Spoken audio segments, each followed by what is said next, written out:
Das minhas lágrimas de amor cria um mar que existe entre nós dois para nos unir e separar. Olá, esse é o podcast Cartas de Rio e Lisboa, 1807 a 1822, um projeto feito com recursos da Secretaria de Cultura e Economia Criativa do Estado do Rio de Janeiro, em comemoração aos 200 anos da independência do Brasil. Quem vem acompanhando a série já sabe como funciona e quem está chegando agora, seja muito bem-vindo e sugiro que comece pelo primeiro episódio e venha seguindo para acompanhar melhor a nossa história. Lisboa, 6 de outubro de 1816.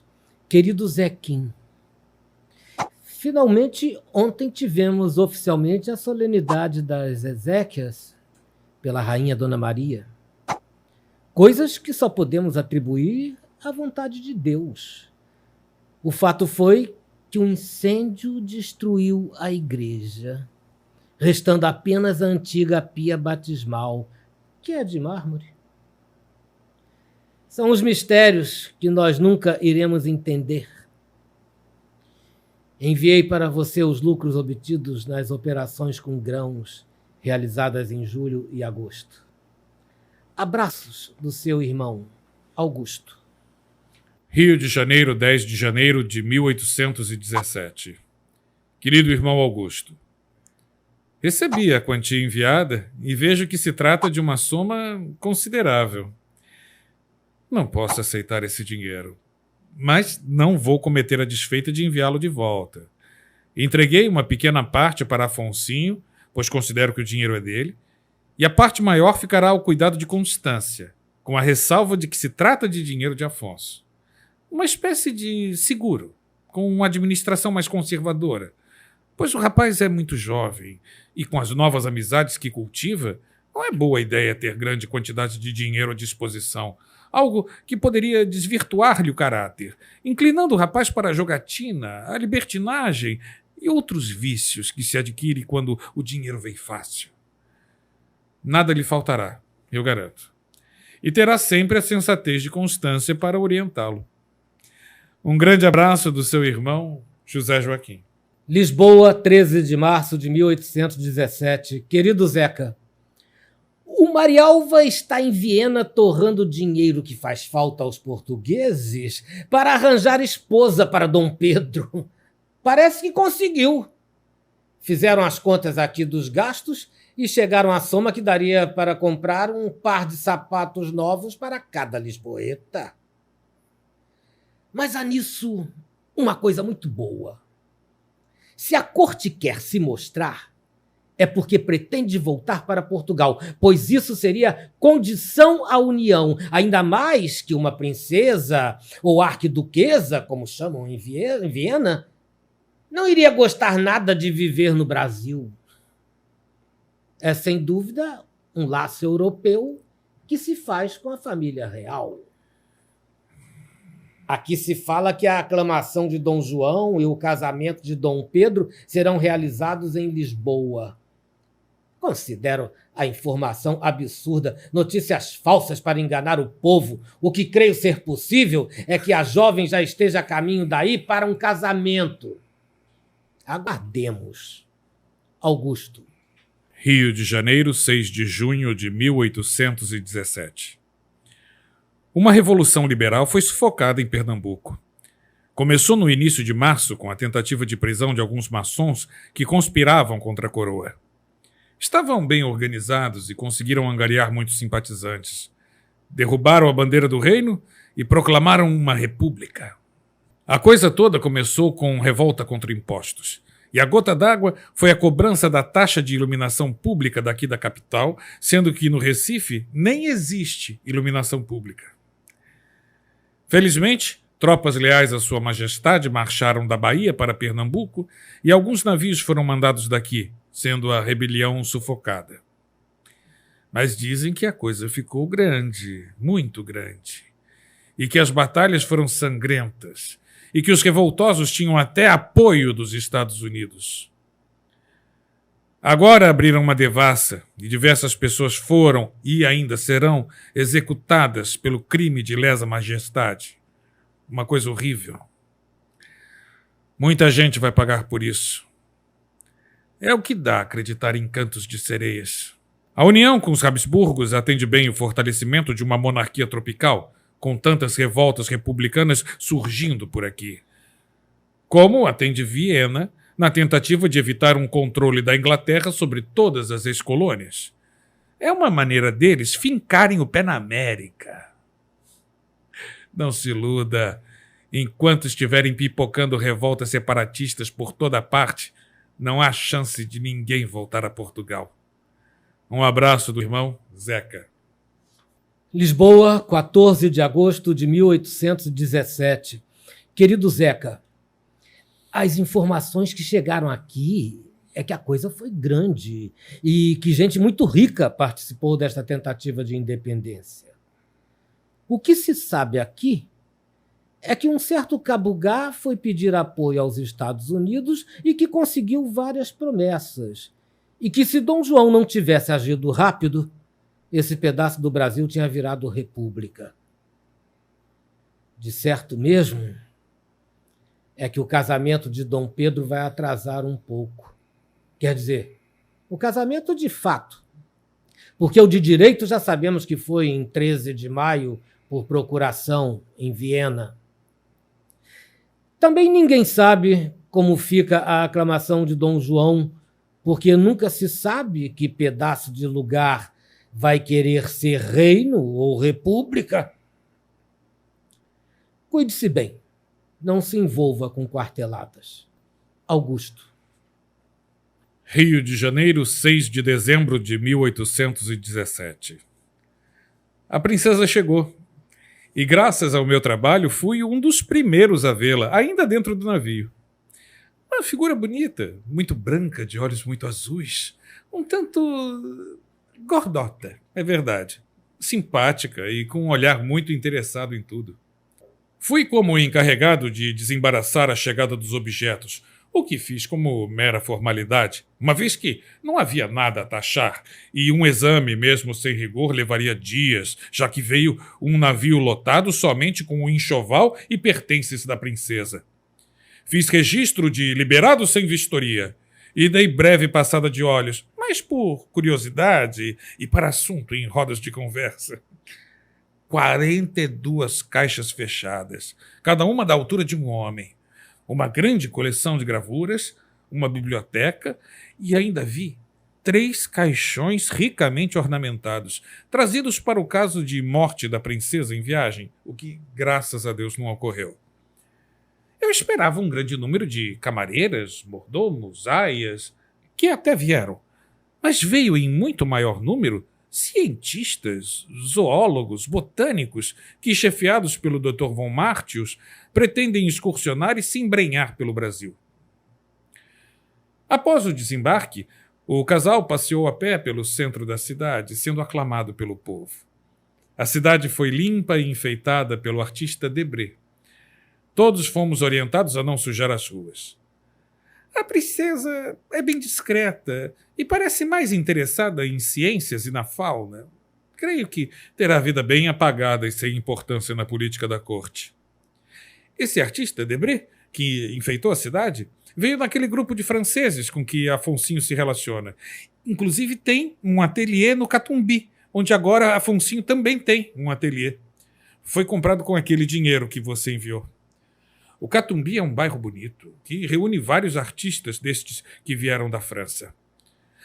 O ateliê de Afonsinho não tem luxos. É um ambiente de trabalho, estudo, muito claro e espaçoso, onde ele monta seus modelos e trabalha sob encomenda para outros artistas, engenheiros e o que mais estiver dentro de suas habilidades. Não era mais possível ele fazer os trabalhos dele aqui em casa. São desenhos grandes, maquetes, peças pesadas para movimentar. O solar fica um caos. E temos Maria Paula, filha de Filipa, que já circula pelo solar e pode se machucar. Lá ele fica mais à vontade, mas continua morando conosco. Constância foi algumas vezes visitar o local e disse que é organizado e asseado. Que o menino prospere por lá. Um forte abraço, Zeca. Rio de Janeiro, 10 de janeiro de 1818. Querido Augusto, não tenho tido notícias daí, exceto as que chegam por cartas enviadas para Afonsinho e Constância. Não sei se você já sabe que minha querida Constância está grávida. Uma surpresa para todos nós que só percebemos porque a barriga foi tomando forma. Vem aí uma criança que virá movimentar o solar em tempos que prometem paz e prosperidade. Afonsinho está dedicado aos preparativos para a aclamação de Dom João. Nosso príncipe agora será oficialmente rei no dia 6 de fevereiro. O local escolhido é o Terreiro do Paço, mas teremos festejos em vários lugares. Afonsinho está trabalhando com grande equipe na construção das varandas para permitir ao povo assistir à aclamação e também faz parte do grupo que cuidará dos festejos no Campo de Santana, onde estão construindo 100 pirâmides luminosas, seja lá o que for isso. Mande notícias. Sinto falta. Um abraço do seu irmão, Zeca. Rio de Janeiro, 1º de março de 1818. Querido Augusto, o que há que não me escreve mais? Não há tinta de pena em Lisboa? Dia 6 de fevereiro de 1818 foi a aclamação de Dom João VI, a maior festa que já vi. Vários dias de festejos com música, dança, muitas luzes, sinos, queima de fogos, salvas de canhão, corridas de touro, enfim, tudo que enche olhos e ouvidos. Não acompanhei tudo, pois são festejos muito longos, mas caminhei por toda a cidade, que estava com as ruas muito limpas, e observei de perto os monumentos construídos pelos artistas franceses. Um grande obelisco egípcio, um arco do triunfo, um enorme templo grego em homenagem a Minerva, com estátuas e colunas. Tudo parecendo granito ou mármore, mas, na verdade, são feitos de madeira e lonas pintadas. Dom João apareceu para o povo com um manto e chapéu de plumas, muito bonito.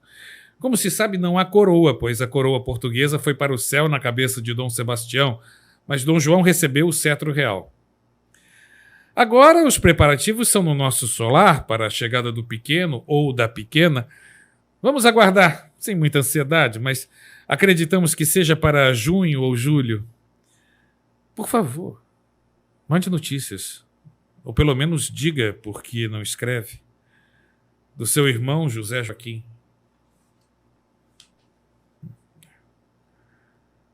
Rio de Janeiro, 12 de junho de 1818. Nasceu aqui o pequeno Mateus, muito saudável, de choro forte e bem gordo. A jovem Filipa foi embora com a pequena Maria Paula. Com o nascimento do bebê, não queremos dar margem aos falatórios deste povo que só vive de inventar coisas que não existem sobre os outros. Uma pena, mas Constância quis assim e eu não perco tempo com discussões inúteis. A moça ficará bem, pois já providenciei uma boa casa que as acolherá com carinho. Aqui precisamos de uma ama de leite para o menino. A solução mais simples e barata seria comprar uma negra com um bebê. Mas quero aos poucos não ter escravos, só trabalhar com pessoas livres. Escravos hoje são uma necessidade para fazendas e indústrias, mas para trabalhos domésticos aqui na cidade, acaba sendo melhor pagar a comida, o teto e um dinheiro. Em termos de custo, faz pouca diferença, pois as pessoas precisam de trabalho e aceitam trabalhar por pouco. A solução me veio mais uma vez do Porto. Uma jovem, muito exótica, vinda de Macau. Seu nome é Lamei. Tem 16 anos e nos ajudará nos cuidados da casa. Como não tenho certeza se o leite das chinesas faz bem para a criança e a pequena Lamei não está grávida ou tem filhos, consegui uma negra muito gorda que teve bebê agora. Deve dar bastante leite até o menino desmamar. De resto, tudo prosperando. Só me inquieta o seu silêncio. José Joaquim. Lisboa, 15 de agosto de 1818. Senhor José Joaquim, sabe-se aqui em Lisboa do seu sucesso no ramo imobiliário. O solar da Mata Cavalos 3 sobrados próximos ao Rocio, mas especialmente se fala das casas 10, 12, 14, 16 e 18 da Rua do Caminho Longo. Em cada casa mora uma mulher. Angelina, Alva, Filipa, cada uma com sua prole. E pelo que se observa, em breve teremos uma chinesa na casa 16 e sabe-se lá o quê? Talvez uma turca na casa 18, para compor melhor essa corte islâmica indecente, esse harém tropical que você vem montando à vista de todos. Portugal sofre abandonada e com fome, e por aí nessa terra parece só se pensar em volúpia, em indecência e em esbanjamento de dinheiro. Obeliscos, arcos triunfais, haréns, e o povo aqui morrendo, tendo que embarcar para qualquer lugar e se submeter a tudo, inclusive sevícias pervertidas de exploradores depravados que se dão ao luxo de posar como virtuosos por não terem escravos. Ora, tanto faz o modo. Se não explora pela força, explora pela fome, pela necessidade ou pela velhacaria astuciosa que engana moças pobres. Uma escrava branca, comprada sob a desculpa de unir mãe e filha. Uma alentejana abandonada e quase morta de fome. E o que levaria uma menina chinesa a viajar meio mundo se não fosse a miséria? Todas parando sob o teto do homem de bem, que é caridoso e não possui escravos. Por isso não respondo, meu irmão. Não sei lidar com um irmão que perdeu suas virtudes. Não o reconheço como um homem fiel a Deus, mas como um homem entregue à lascívia. O homem que conheci ruiu moralmente. Não existe mais. E tenho que descobrir como lidar com esse outro que está aí, com meu filho, cunhada, sobrinho e com o que foi meu irmão. Augusto do Vale e Silva. Rio de Janeiro, 15 de novembro de 1818. Os monumentos ruíram. Tudo fachada. O obelisco, de madeira, forrado de lona rasgada, que fica tremulando suas tiras ao vento. O mesmo ocorre com o arco triunfal e o templo de Minerva. Ninguém os desmontou. E nem passou um ano da aclamação de Dom João, tudo está caindo. Um reino falso e um mundo falso, onde eu, confesso, também mantenho as aparências para o mundo. Mas os que me acusam também sustentam essa fachada, pois duvido que toda a verdade tenha chegado aí. O que é que se vai admitir para o mundo? Que tudo é uma farsa? Vamos gritar, feito profetas, e dizer que o reino vai ruir como um templo de madeira barata? Vamos gritar que Dom João e Dona Carlota se odeiam e que um quer matar o outro? Vamos gritar, então, que ao entrar no ateliê do meu sobrinho, estava minha esposa completamente nua, em pose lasciva, posando para um retrato? Que Constância engravidou sem nenhum contato comigo, mas passando horas na companhia do teu filho?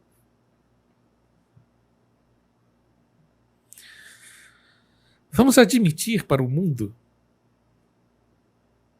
que eu, diante do torso nu de uma alvinha bela, que se tornou uma rebelde quando perdeu meu afeto após a chegada de Constância, e que me afrontava, mas que eu amo como ninguém, que em um momento de justo castigo a essas afrontas, me excitei e a possuí,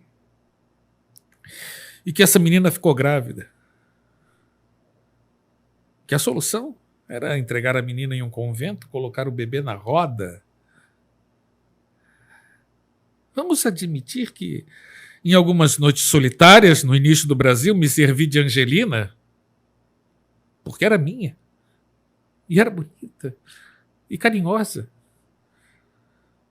Vamos admitir que, diante de uma mulher que me culpava pela morte de meu filho, que me rejeitava o amor e que me fez expulsar de casa 2 mulheres a quem eu amei verdadeiramente, acabei por me apegar a uma jovem viúva açoriana, bonita sim, desamparada, solitária, amedrontada, carente, e que por acidente de amor ou vontade de Deus lhe fiz uma filha.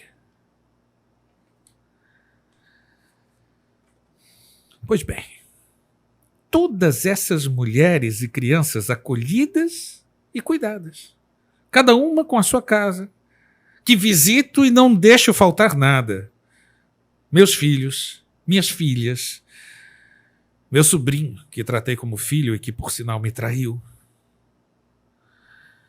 E agora o filho do meu sobrinho com minha esposa, que registrei e tratarei como filho para evitar a vergonha e sofrimento de um inocente.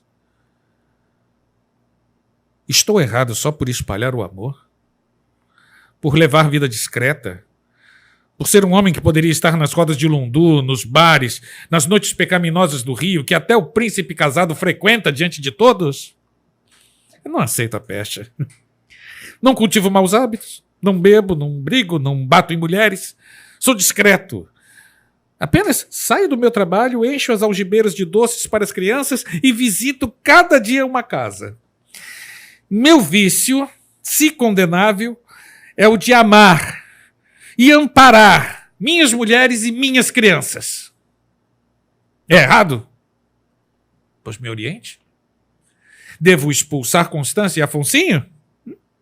Devo romper com todos, me fechar em luto eterno, virar criatura soturna, me esconder feito criminoso? Não aceito.